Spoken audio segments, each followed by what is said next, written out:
Hello. I'm making a video in the garden on my most favorite place here in the whole world. My self-made launch chair out of a fallen tree and wire wine with some rhododendron leaves on it. That is the best. And that smells good. It smells so incredibly good. It smells a little bit like a mix between perfume and leather, actually. And the tree also has resin there, as you can see. The tree created a lot of resin in order to defend itself. Over here too, beautiful chunks of resin. And I can take some of those off and melt them in with oil, carrier oil. And then I have a resin oil, and I can use that for my skin creams. I already have put my own self-made foundation on today, which looks pretty good. That's all I do. I put that foundation on. I don't put anything else on. I don't even put lipstick or eyeshadows on. My eyes have their natural dark shadows already. They're natural dark rings and tea bags. But all I do is I put my own foundation on that has the tree resin in it, and it has kaolin clays in it, and bentonite clay, and carrier oil and essential oils. And I put that on my lips and my whole face, and it looks pretty good. It's almost quite a bit concealing for the for the dark rings and all of that. It works better than any makeup I have ever had, even including the makeup from Dr. Hauschka. So Dr. Hauschka uses water-based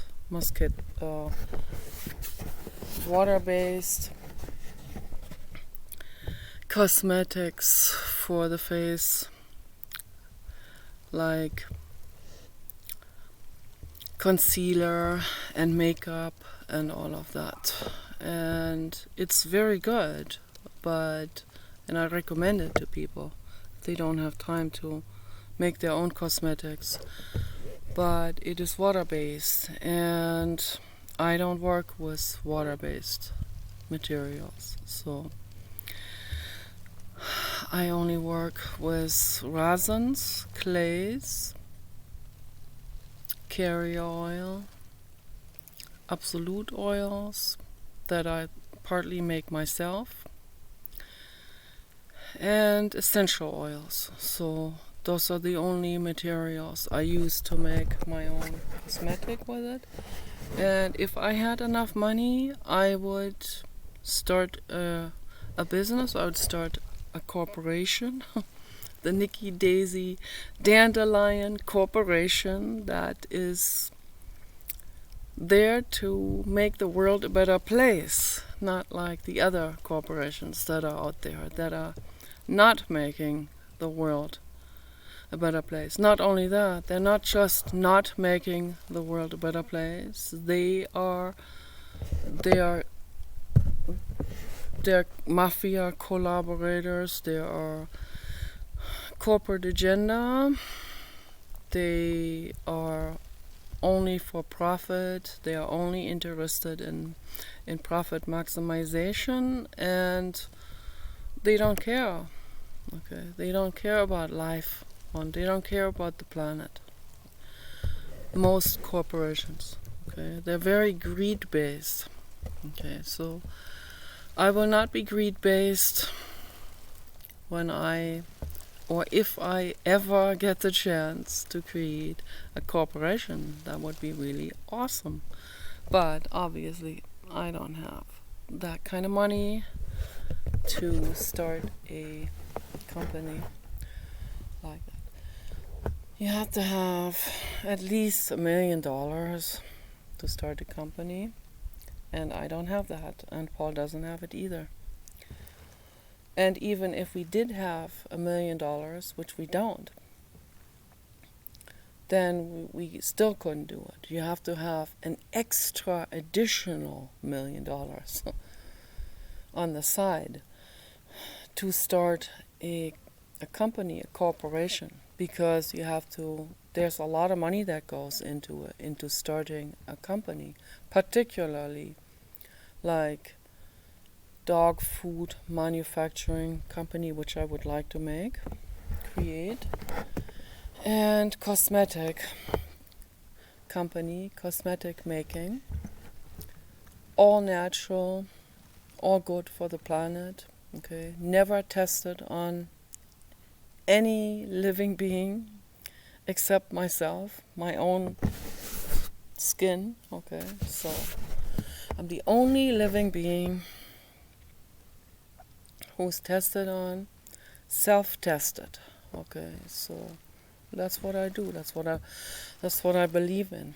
I would never test something on someone else, on another living being. I would never do that. Never test anything on an animal or human or ET. I would never do that. I would not even test anything on like a mouse or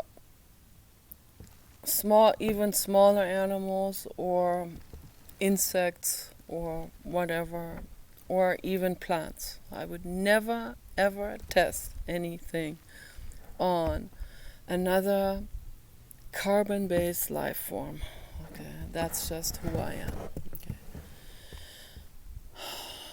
So, but I want to talk about psychology again, because all of these things are going through my mind. I see that particularly with men, I have a real issue. I have a real issue with men in general. Not all men, obviously. There are some good men, but seems like, from my own personal observations, that most men are not that good, and they are very selfish, and they are very coward, and they are very egocentric. They're very self-oriented. Their whole brain is just completely focused and completely full of, like, loaded, so full loaded with their own mechanisms of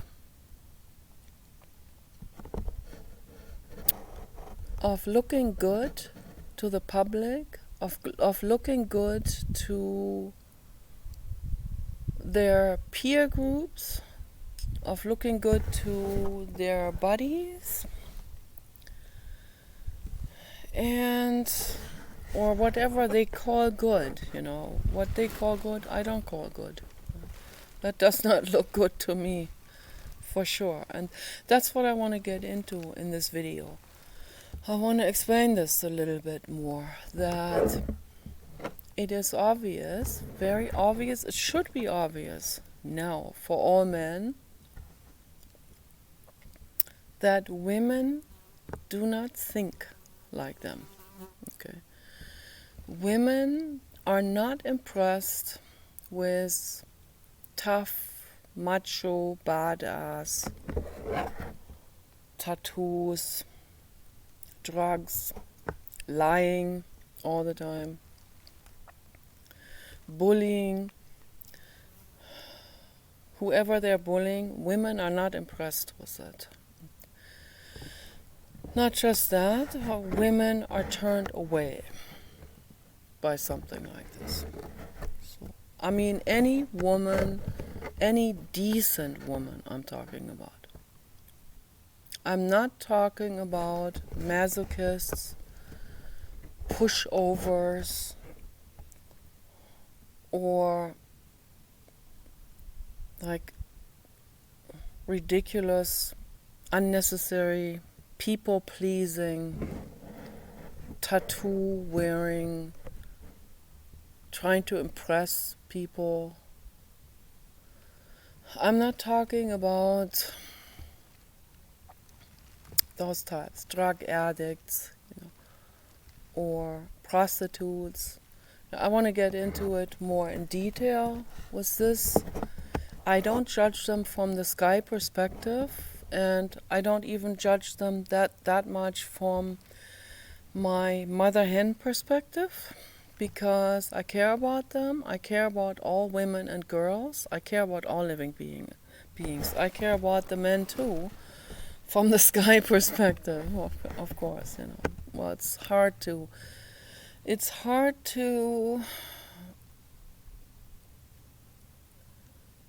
understand them from the mother earth perspective and the mother hen perspective. I am the mother hen. I am the animal mother. It's very difficult to understand how they're thinking, but I understand it now more in a sort of technological way. Yeah. That's the best I can do, because there's no way I can understand them psychologically. I can't understand their way of thinking from my personal psychological point of view. There's no way I can understand something like this. Something that is so abstruse and has just taken off in such a wrong direction. It's impossible for me to understand this. But so I understand the girls much better, of course, that are even, I'm talking about the delinquent and all of those types, the druggies and all of that. I understand them better. I can see where they're coming from. I can see where the male haters are coming from too. I see that from the sky perspective, from the more mechanistic perspective.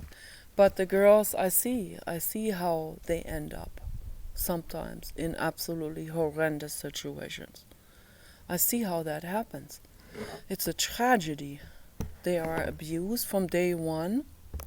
They think that's how a relationship functions, through misogynistic abuse by men, by fathers, and then later by boyfriends or brothers too, and in some cultures it is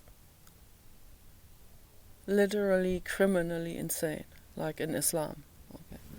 So that just takes on a whole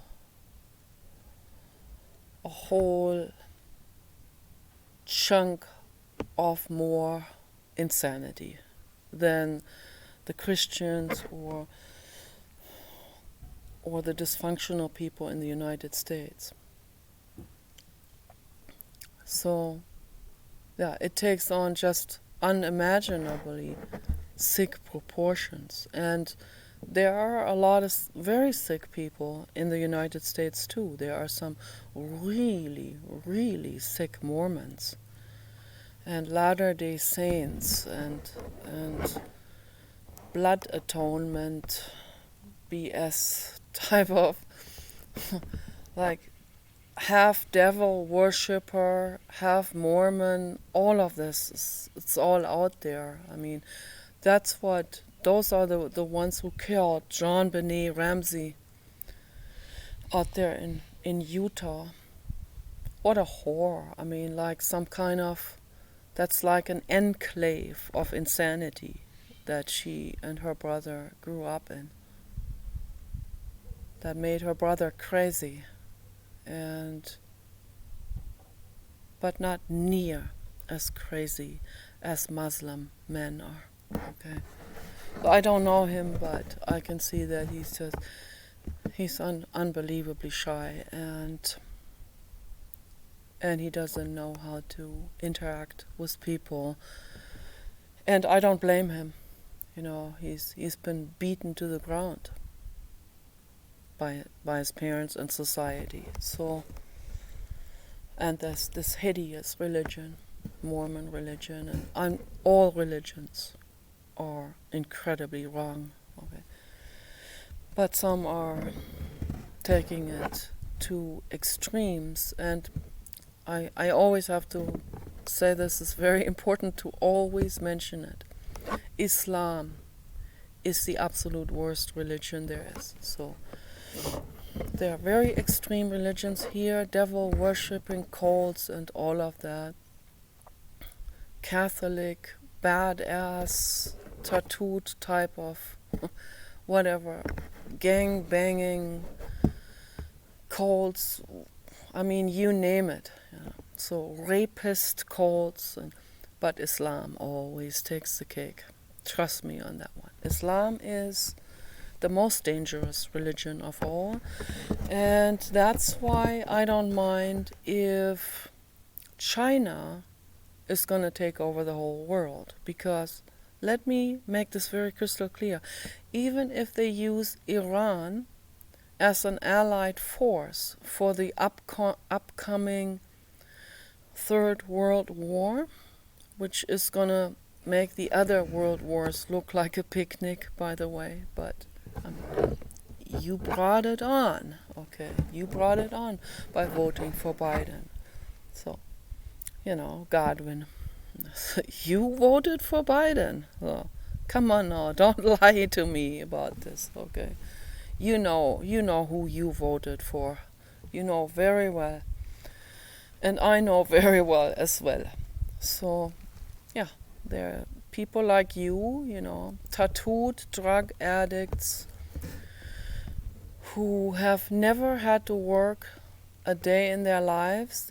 Everything is given to them by the parents or by the government. And the money is never enough, okay? And you would sell your girlfriend for $1,000 into a sex slave operation. Okay, those type of people. So I have to call the kid by the name. Yeah. And then you think that there's a chance, there's absolutely zero chance, okay, for any of you. I just want to make this very crystal clear, whether that's Zane or Gadwin or Enigma or Enema or SM Cold, Philip Jones, or whatever, that's the same as Tex-Mex. Like, he's criminally angry all the time. I mean, it doesn't matter who these people are. I cannot and will not risk my life, okay, to have an afternoon of, oh, thank you, thanks, that's good, that's awesome. I can't be with someone like this. An afternoon of sexual tension and fun that ends up like that truck driver that was torturing women. I'm not laughing about this. It's just the sky perspective type of dark humor, yeah. But it's not. I'm not laughing about any of this. It's absolutely catastrophic. So the people are out there, those are out there. Horrible, horrible escalations of minds and religions. But Islam always takes the cake. Islam is the most dangerous religion of all. You need to write this on the wall. You need to maybe paint it on the wall with a brush and red paint over your bed or something, just so as a reminder. So if you are 14 and a girl, so that you have a daily reminder that you do not get groomed into going to Afghanistan and be murdered there. And you do not get groomed into meeting a Muslim or whoever in a remote city block or in some kind of back street bordel or cafe. Okay, just don't do it, or just simply don't do it. Simply say no to a dangerous situation. And yes, the baby dog is my everything. Yes, he is. Oh, yes, he is. Oh, yes. The baby dog himself comes from dangerous people. Okay, he was rescued from dangerous people. Him together with a handful of other pitty type of dogs. He's not a pit, he's a Staffordshire, but they don't know, of course. They jumble all of those together, and I don't know if he's a pure breed of any sort, but obviously he was bred to do dog fighting. And I don't know what happened. Or he has scars on him, and it is infinitely sad. Yes, all of this. This is an infinitely sad situation. But Jennifer rescued him, brought him here, and we adopted him from her. Okay. And she rescued a handful of others as well from Southern California. Yes, you are amazing. Amazing. Yes, amazing. Oh, yes. Oh, yeah. Oh, yes. Yes, he has a scar on his elbow.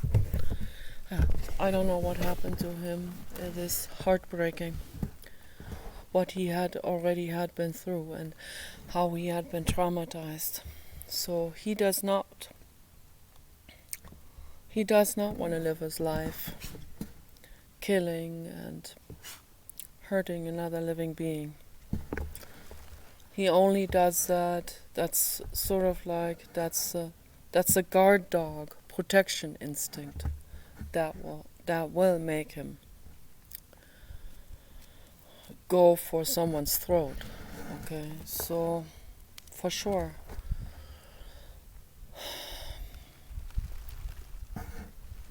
So women do not want a woman who is pampered and who pampers herself like I do and who wants to live a good life, okay? Those women, they will not fall for some violent dude coming along, or someone who brags, or someone who is rude, or no. I don't trust most people in general. I don't trust most women either. For me to trust someone, that would take a lot. That would take a lot of proving to me. Yeah. So,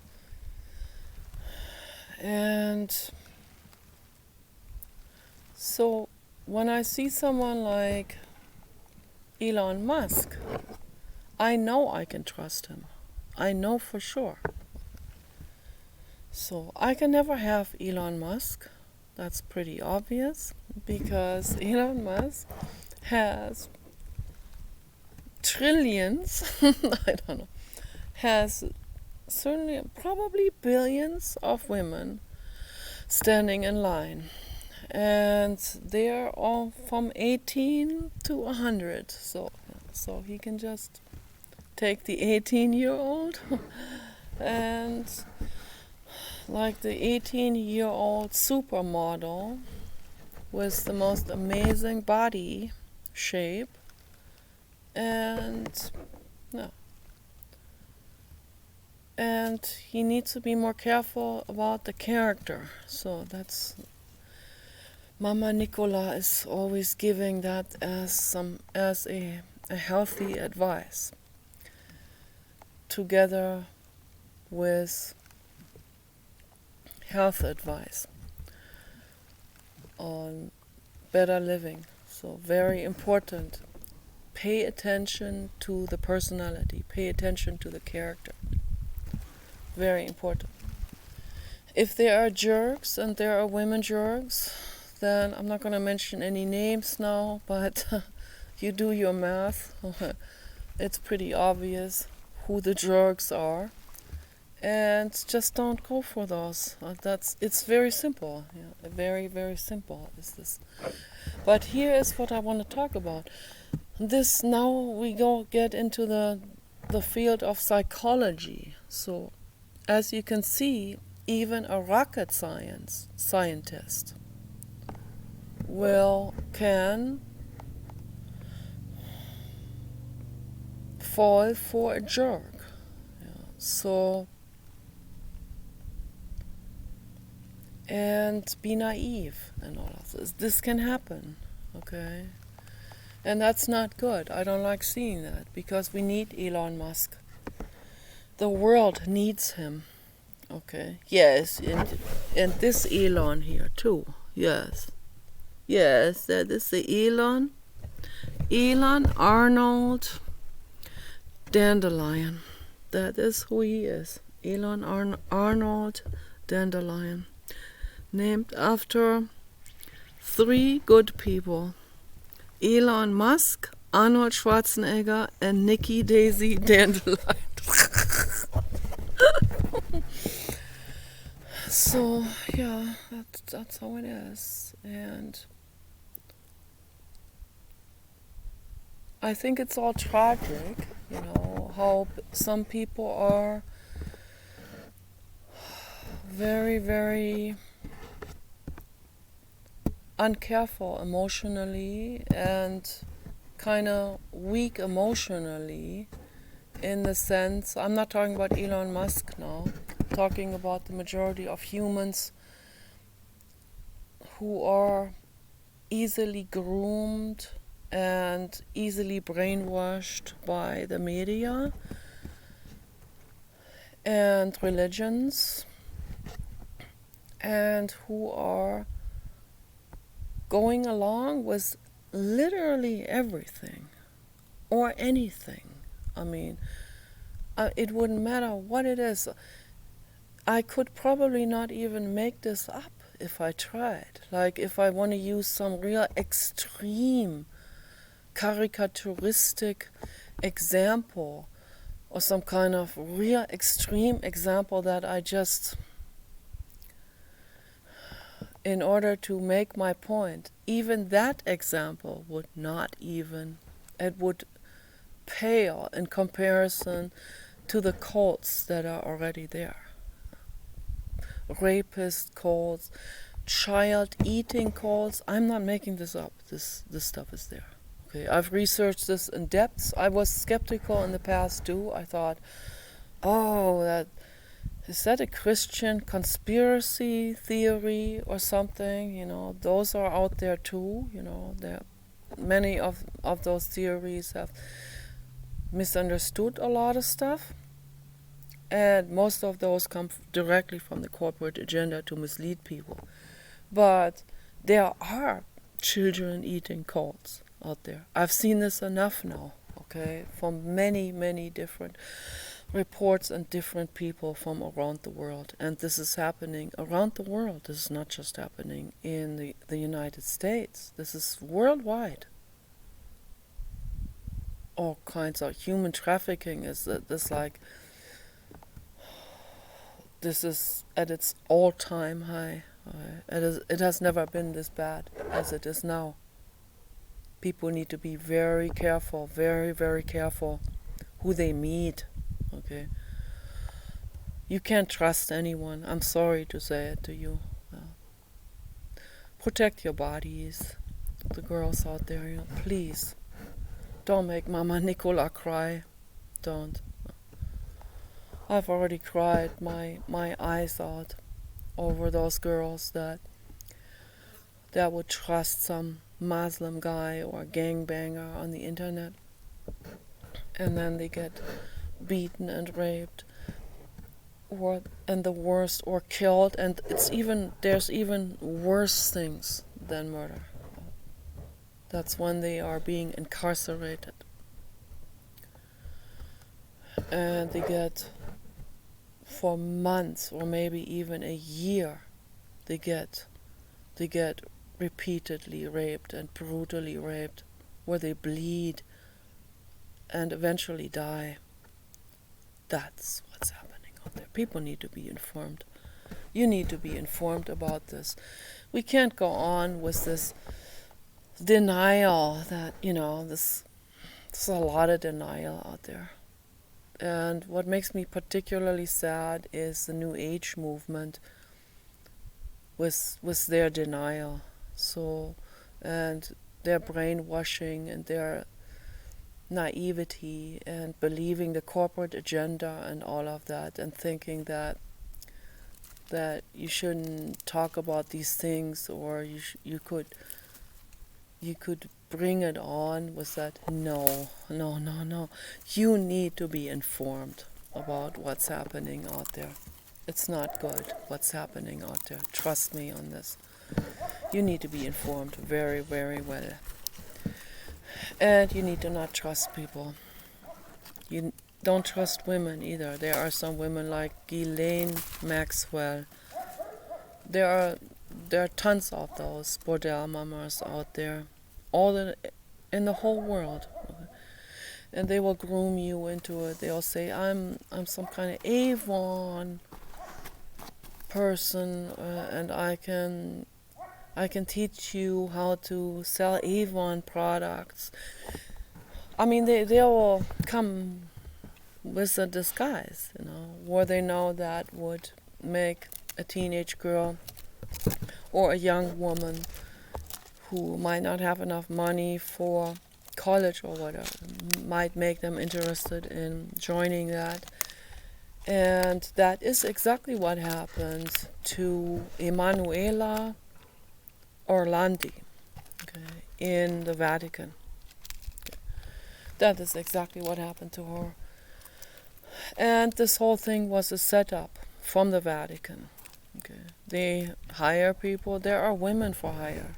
There are murderer women for hire too, or informant women, or collaborator women.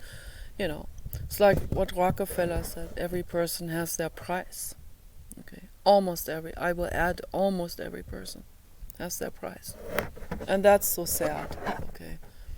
So there was a woman. She lured her in, and she said, when you come back out of class, when you're done with the classes, and you come back out in the afternoon, I will be here. I will wait for you, or I meet you there, and I will instruct you on how to sell these Avon products, and you'll get a large percentage from that, or whatever.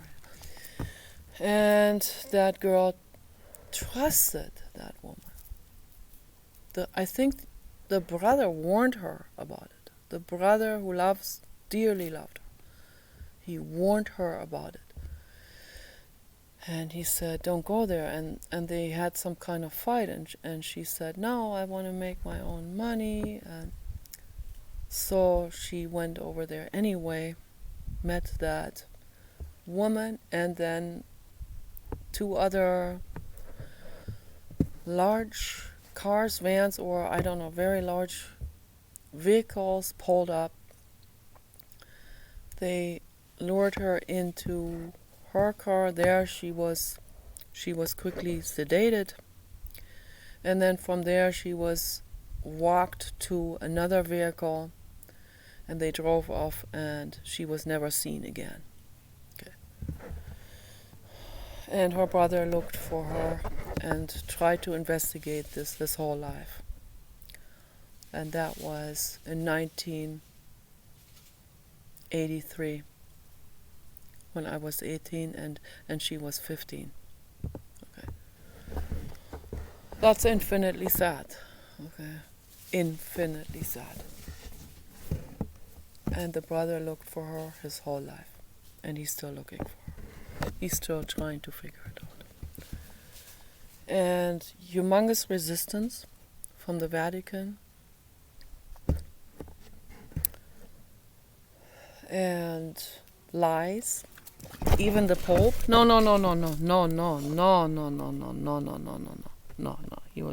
He's gonna jump on me. No. Yes, I love you. I love you infinitely much. Yes, that's the truth. Yes, that is the truth. That's the truth. Yes. He's smiling. When the ears are back, that means he's smiling. Yes, I love you infinitely much. I put baby powder on him to protect him. Yes, baby powder. You like baby powder. Yes, he likes it. He comes over when I say baby powder. He comes over. He likes the massage, the shiatsu massage with the baby powder on. Oh yeah, oh that feels good. Oh yes, oh, it feels so good. These dogs here, they need particularly much petting. A lot of petting, a lot of touch, loving, kissing and petting. Yes, they need that. They desperately need that. Yes, I love you. Yes. So, these kind of things are happening out there. This is happening all the time. And only a few of those stories come to the surface. And a lot of kids go missing all the time. A lot of people in general go missing all the time. There's one channel on YouTube who discusses these cases of people that went missing in parks and also in wilderness places and stuff. And this one woman in particular, I talked about this before. This one woman, that's a really, really weird, occult, metaphysical story. My goodness. Oh my goodness. Sandra Hughes is her name. Yeah. She was a hiker, environmentalist, okay? A lot of environmentalists have been murdered or went missing. So who's behind that? Okay. Is it the corporate agenda? Yeah. Are there people that are particularly paid and set out to hunt these people down, to hunt down do-gooders, to hunt down... No, I'm gonna get upset. I'm gonna get upset. I'm gonna get very upset. He scratched me real hard on my arm now. He wants action. He's bored. Yes, that is a spiky type of thing. Yes, spiky things. Some of these things have thorns. Be easy on that. Okay, so yeah, he just scratched me a whole lot. And that hurts, and he doesn't know. He does not know better. He does know that this would hurt me, you know. He needs rough housing, he needs another dog, he needs another Staffordshire.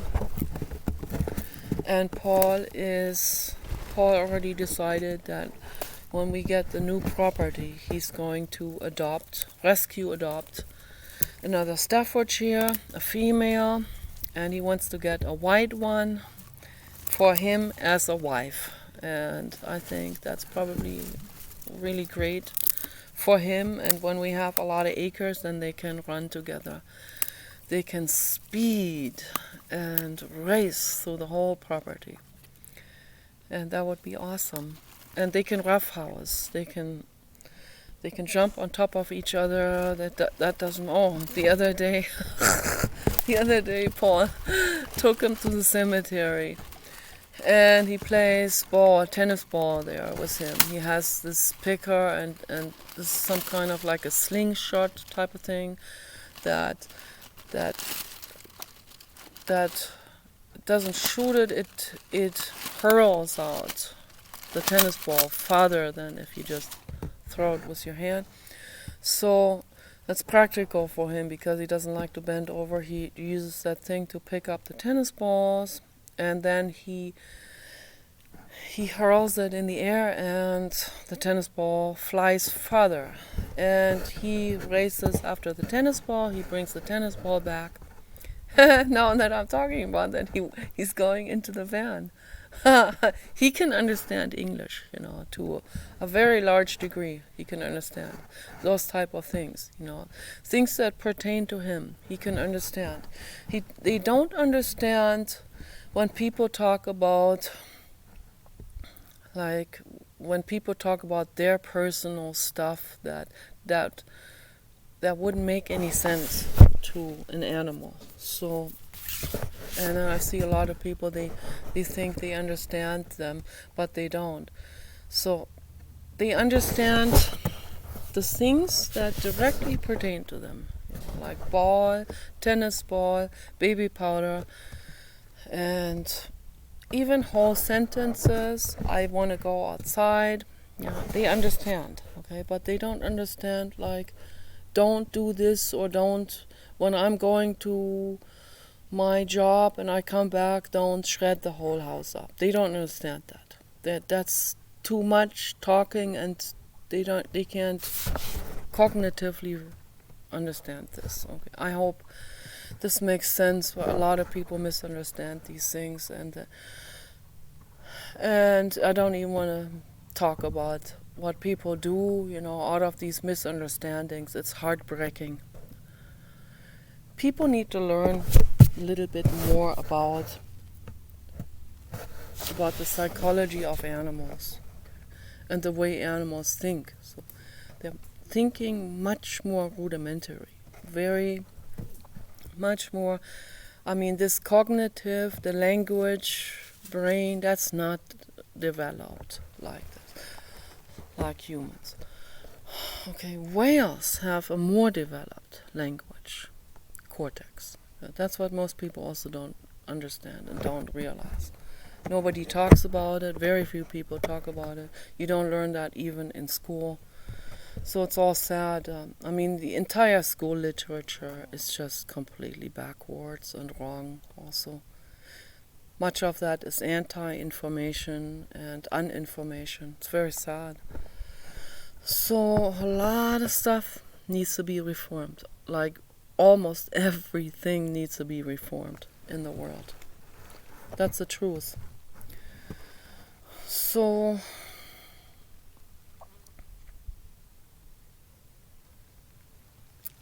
I always sway away from the subject. So women, they do not want women that value themselves. They do not want to engage themselves with men who are drug addicts, who live an unhealthy lifestyle, who are irresponsible, who are just constantly out for fun and not responsible things. So, a woman who takes care of herself does not want to be around those type of men. And a lot of men, when someone talks about this, when I say to a tattooed man on the internet, I am looking for a decent man, I'm looking for someone that is not irresponsible, then this man will take offense. And not only that, because he doesn't want to face himself. He doesn't want to face responsibility. He doesn't want to look into it himself, into his mistakes that he has made. He wants to think of himself as grand, and that's what the ego does. the blue god agrees. 4444. That's the truth, what I'm saying. So, and not only that, he will actually, and this is an automatic mechanism, a psychological mechanism that I observe all the time in people, even in Paul. I've even observed it in myself. Okay, this is an automatic psychological knee-jerk reaction that when we are being criticized with our behavior, with the way we handle things, our personality, okay, our way of thinking, our way of interacting, or our way of thinking into the future or not thinking into the future, of handling things, okay? If we're criticized with any of these immaterial things, these psychological things, the psychological criticism, the criticism towards the abstract, like the way we think, the way we handle things, then our brain immediately jumps to thinking that other person criticized the way we look. This is very interesting to observe for me. So I think that is very interesting, and it's very bizarre also how that happens, that I criticize a man and I can say 1,000 times I'm attracted to you physically, but I don't like the way you act. You are a liar, you're dishonest, you don't face your own issues, you don't own your mistakes, you don't take any responsibility for anything, you make girls pregnant and then you walk away. But what his brain, his ego, that is completely taking over his brain, what his ego hears is that I reject him physically. Okay. And that's just simply not the case. But that is how he perceives this. That's how, okay, he is speeding now. He needs to do that, yeah. Yes, that is very good. Oh, yeah, that is good. Yes, that is excellent. Excellent exercise. Yeah, he has to exercise himself because we don't exercise him. We don't go hiking. Yes, you are super. Blue God protects them.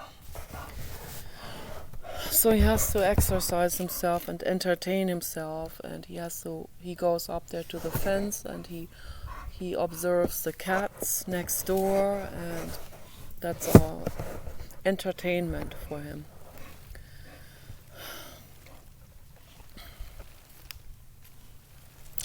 And I also observe how people are not just with this, like where they feel like the other person doesn't like the way they look or their appeal, but there are other mechanisms that are even more complex. Mechanisms of denial and psychological mechanisms of denial and anosognosia, where they actually literally don't know that they're lying to themselves, where it becomes a biological phenomenon, where it's no longer even psychological. If it's on the psychological level, the person knows they're lying, but they'll lie anyway because it feels better, or they don't want the other person to see their fraud, and they would feel embarrassed, so they'll cover up lies over lies, and they know they are. And that's the case with the haters, for example. So, but there are people that lie and they don't even realize they are lying. And my mother was one of those people. Okay, so, and I wonder if my brother is one of those people. And I wonder if my dad has some of that as well, but from my observations, he doesn't have it as extreme as my brother and my mother always had it. So I think that my dad is more aware in this way, and also willing to introspect more.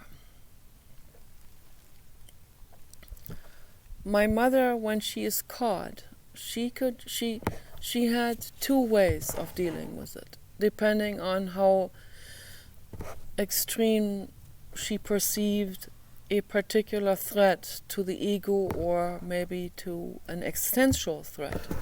Then she might be kicking out. She might be lashing out like a wounded deer.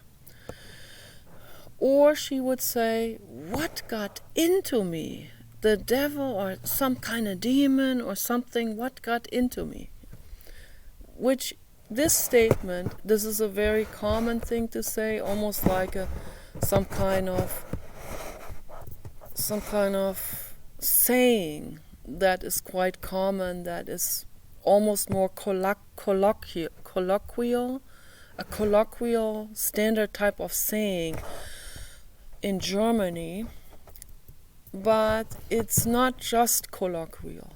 It is, it's like something that you would hear a lot with people, like almost a little bit like some kind of metaphor or joke, But there's also truth about it, obviously. What got into me? So there's this, it's half colloquial and half like warding off any kind of responsibility, like, oh, something external must have gotten into me and taken over, like I'm some kind of channel now suddenly, and and it's that other entity that made me do it, like in The Exorcist, for example, So that's a good example for something like this, And I don't know if something like this actually exists.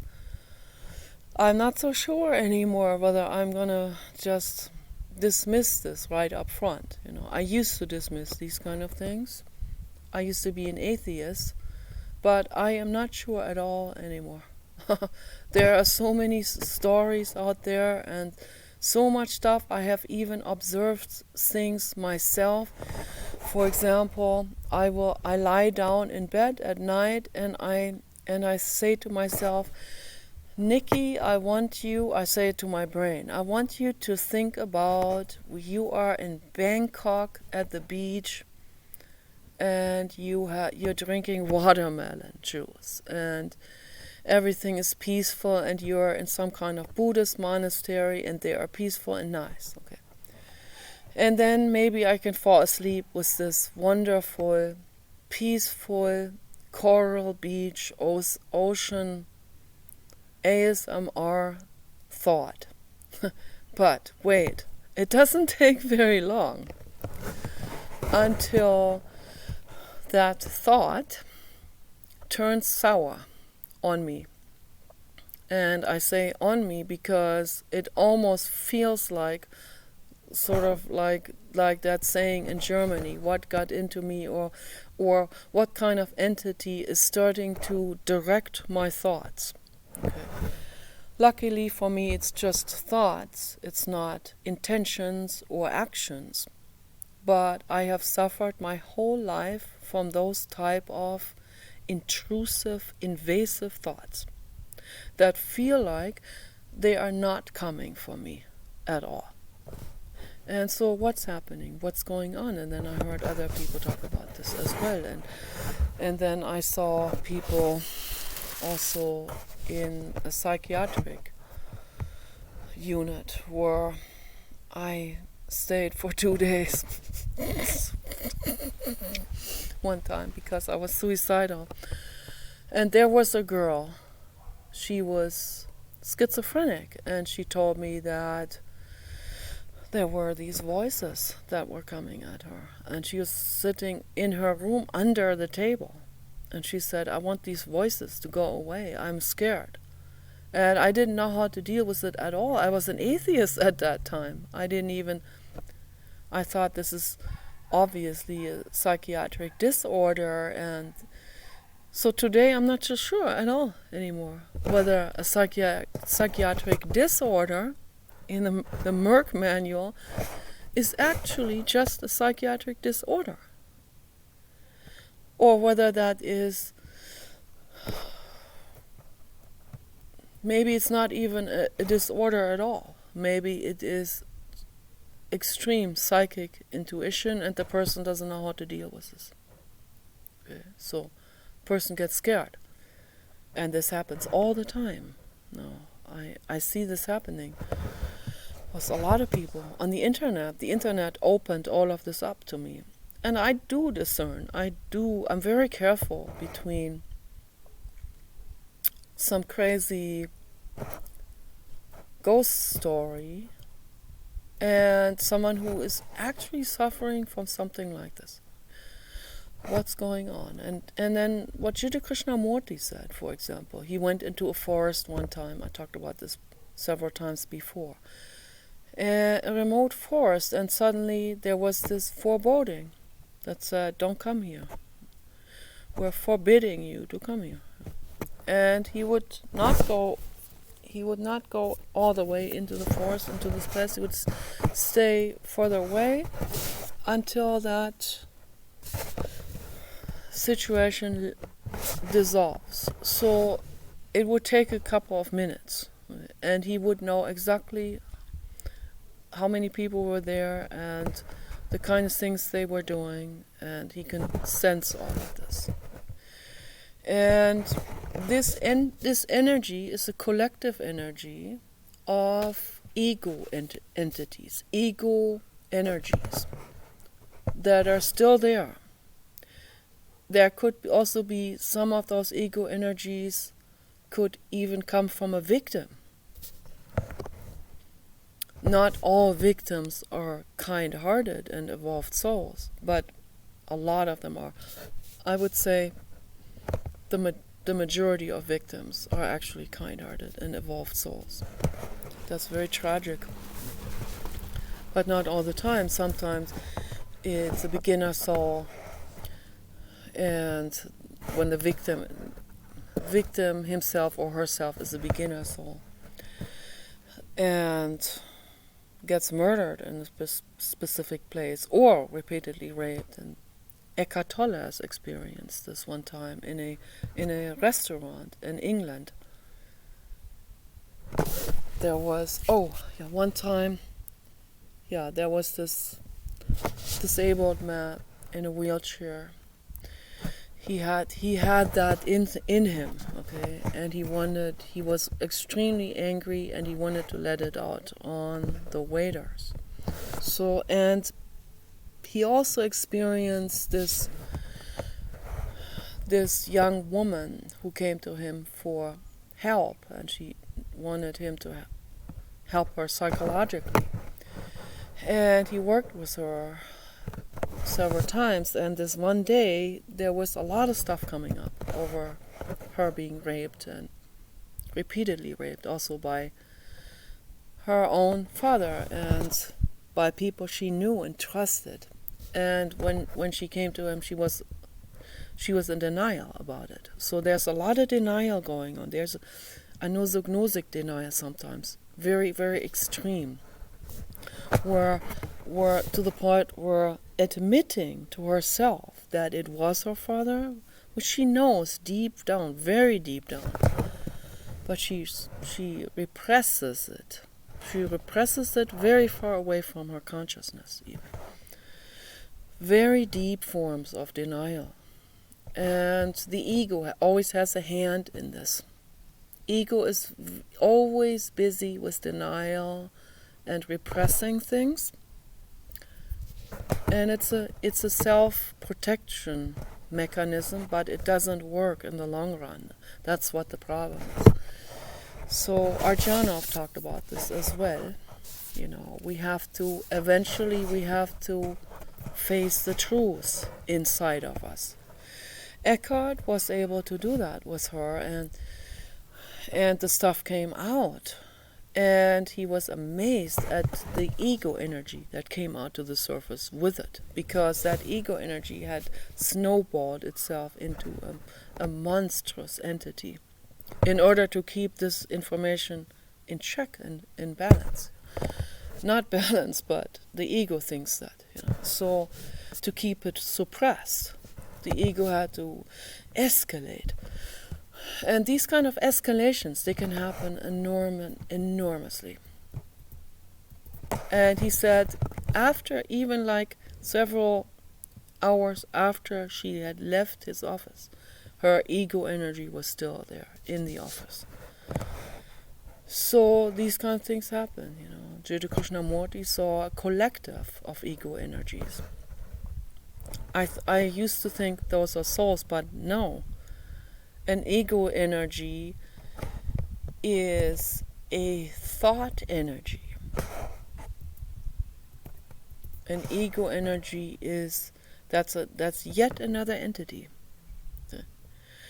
That's a very abstract entity. That is not even part of the soul. But that happens with a beginner soul a lot. So those, and they not necessarily come from outside. They can be developed inside of that beginner person, of that flesh entity, of the human, with a beginner soul. Okay, so a human with a beginner soul can develop a very monstrous ego entity. And that takes on enormous proportions of denial, deceit, self-deceit, anosognosia, which anosognosia means, really, that the word means away from knowing.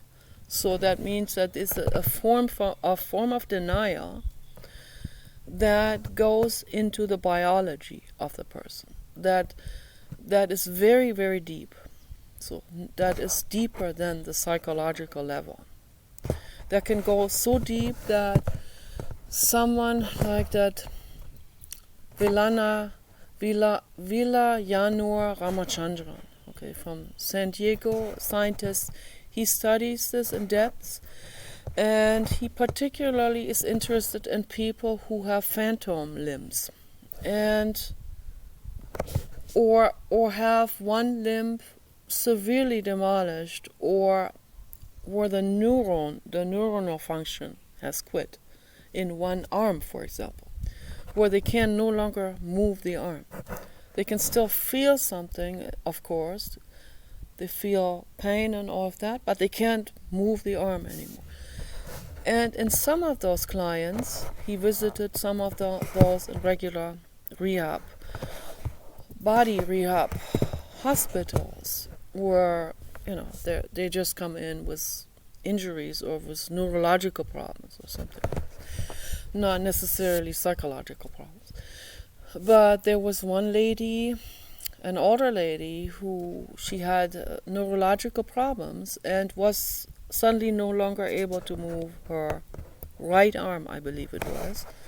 And he came there in order to have an interview, test her and all of this. And he said, I want you to pick up, first of all, tell me whether your arms are functioning. And she says, yeah, both of my arms are functioning. But she was only using the left arm and the left hand. And he said, why are you only using the left hand? Oh, she came up with excuses. Made up all kinds of excuses why she didn't feel like using the right hand. And then he said, okay, so I just to follow through with these tests, I need you to pick up this tennis ball on the table and throw it to me with your right hand. And she said, I don't feel like it. So this is how deep anosognosia goes, where this is deeper than deceit and denial. This is deeper than a lie. Okay, this is an internal physiological lie that these people have. Okay, and that's what anosognosia is about. is they don't even know that they know or not know. Okay, there is a void of knowledge about their own neurological dysfunction. And that's very, very, very deep. A very deep form of denial. And some people have it to an extreme, and I've seen it also with psychological phenomena, not just with neurological phenomena, but for example also when someone doesn't want the other person to know that there was a case, this is real tragic, there was a case in the United States where a young man, he was living with his brother at his parents' house still, the brother was going to school, the brother was studying at the university, and the other guy got rejected by the university, but he felt shame. And see, that's why shame is so dangerous in our society. He felt shame to the point where he lied to his whole family and said the university accepted him. I don't know, some kind of technology university. And then years went by, he just did video games in his room, but didn't tell anyone. Okay, so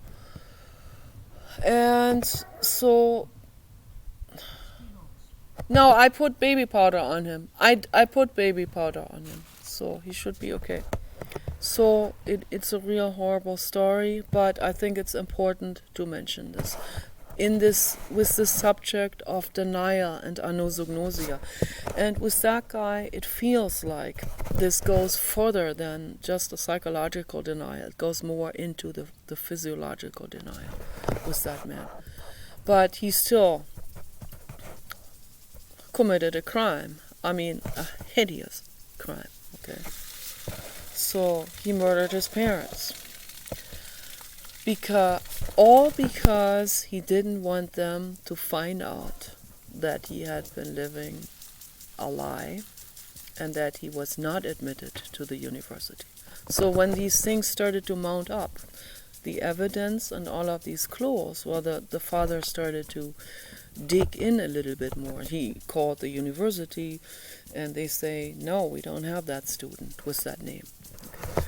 So all of that stuff, and then he also lied about being admitted to Tesla and all of this, and in order to brag. So then they take it to an extreme with the bragging and with made-up story. And all of this was going to come to the surface that this is a lie, that he was never admitted to the university nor to Tesla. So the shame has then snowballed. It starts out with enormous shame. That's why he lies in the first place. But then the shame causes an even worse shame down the line. And I want people to understand this, that shame can be worked with psychologically. We can dissolve it. We can dissolve all shame and pride. Nobody should be ashamed. No one should have to feel ashamed just because we have a very neurotic society that puts so much emphasis on material things and on academic achievement and so on. If someone is not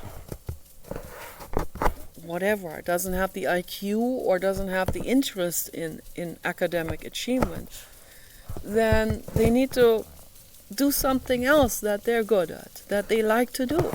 Life should be lived in a way where we feel like work is not even work. Work doesn't even feel like work. That's how we should live our lives, not completely working day and night for someone and we don't even see any accomplishment with this. So if someone works for someone else, that should be only a temporary solution. until they have saved up enough money to go their own path. Okay, so that's empowerment. And we need to dissolve shame. Shame is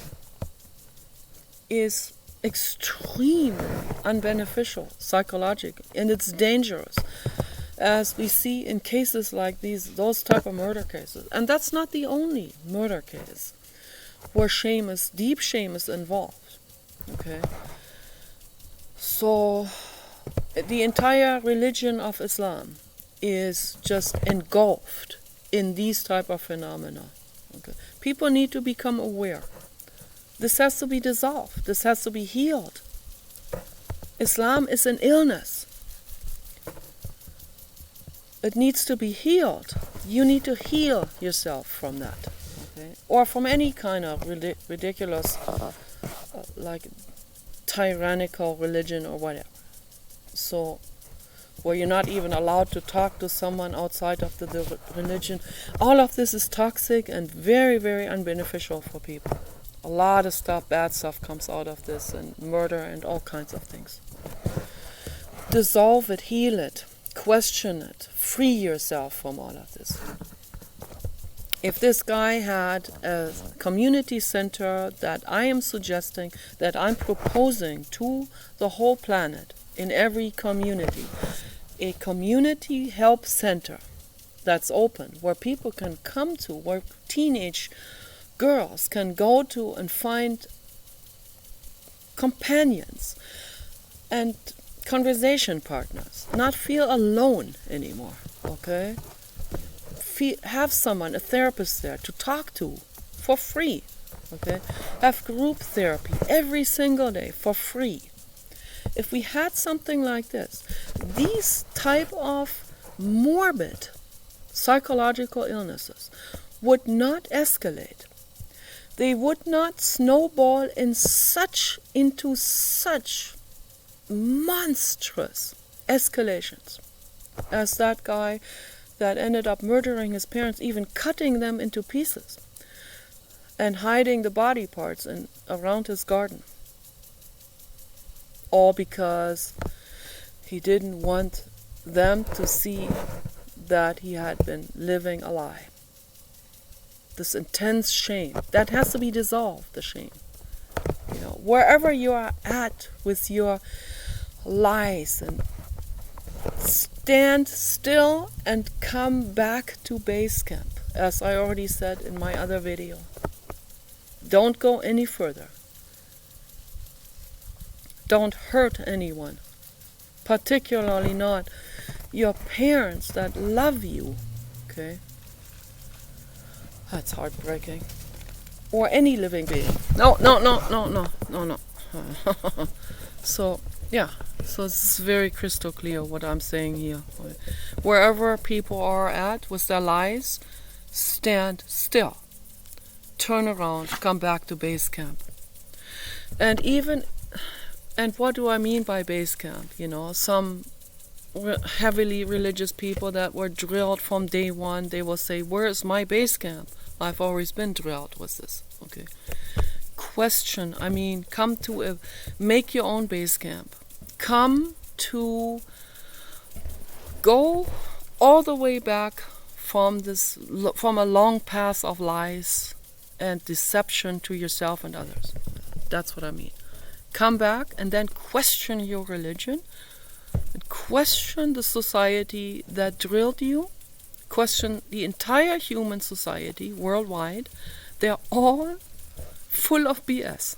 Trust me on this. I know, and I say this with love, because I want people to heal themselves. My brother too, I want you to heal yourself.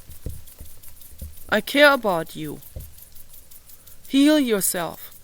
Come back. You're living a lie. Come back to base camp.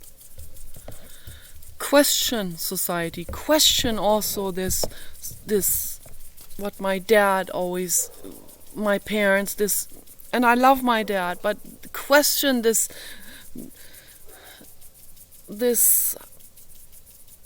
high society thing, you know. That's another religion, okay?